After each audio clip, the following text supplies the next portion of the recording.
नेपाल में पहाड़ों पर तन्हा ट्रैकिंग करने पर पाबंदी आयद कर दी गई।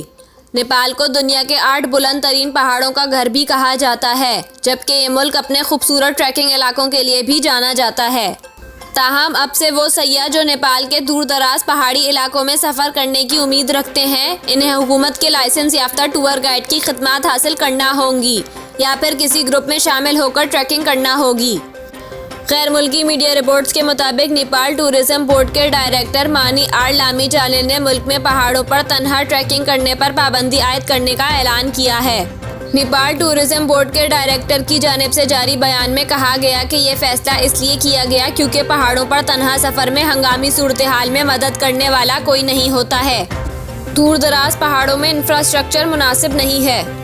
इसके अलावा उन्होंने कहा कि पहाड़ों पर तन्हा ट्रैकिंग पर पाबंदी इस वजह से भी लगाई गई है क्योंकि सयाहों के लापता होने या मुर्दा पाए जाने की सूरत में हुकूमत भी इनका पता लगाने के काबिल नहीं होती।